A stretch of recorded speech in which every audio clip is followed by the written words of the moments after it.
You know, the art of seduction is like a language, and the language is not with words. The language is with gestures, with actions, with behavior, with nonverbal cues, etc.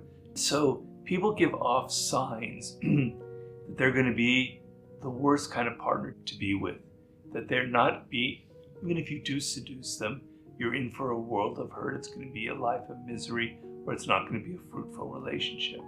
People who are overly dramatic, they appear very exciting to you. Wow, this woman is kind of crazy. She's got all these weird ideas. She dresses all this way. Oh, this guy, he's all over the place. Very exciting, very interesting. A relationship with them will be lots of fun.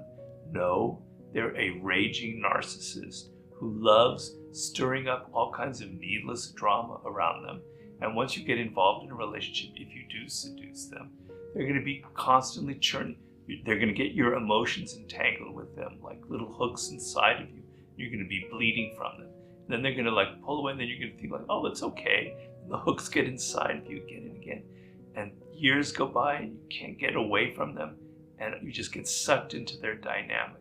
So people who appear to be so dramatic and exciting can often be a nightmare. They're not always, so you have to kind of read the signs and look at their history and the patterns of breakups and how they've always had like short-lived relationships. The other thing you want to look for is generosity. So if someone, this has traditionally been what women would criticize of men, but you know, we're in a new world now.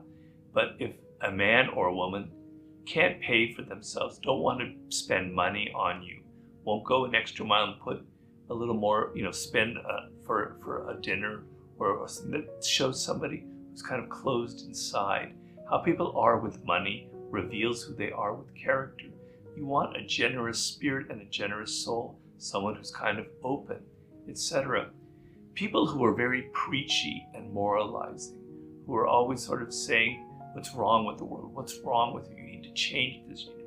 Wow, are they awful? They're the worst kind of person you want to be with.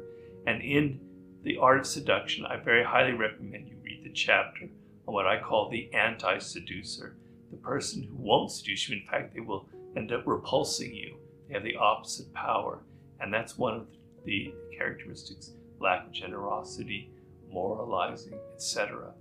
Those are some of the qualities. The most important thing that you need to judge a person by as far as seduction is how vulnerable they are. And I don't mean that in a negative sense of how you can torture them and make them do whatever you want. I mean in the sense of, are they open to other people? Do they have a degree of empathy? Are they able to kind of feel what other people feel? Do they have a sort of sensitivity to them? Or are they so insecure? A lot of men would come to me with this problem after I wrote the book, which is, I'm always thinking about what I should say, what I should do in this situation. I'm in a bar, I'm meeting her for the first time. People don't meet in bars anymore, I guess. But I'm thinking, what should I say in this situation? And you've got to flip the script. You've got to stop thinking of yourself, about your insecurities, about what you must do, about what you must say, about your behavior, about how you look. And you must focus on the other person, on what they want, what they need, and what their world is like, and what their spirit is like. So people who are kind of so insecure that they are constantly talking about themselves and nervousness, they're constantly repeating things about their life, and they can't really direct attention. You don't feel that they're open to you. It's all like closed there. That's a very bad sign.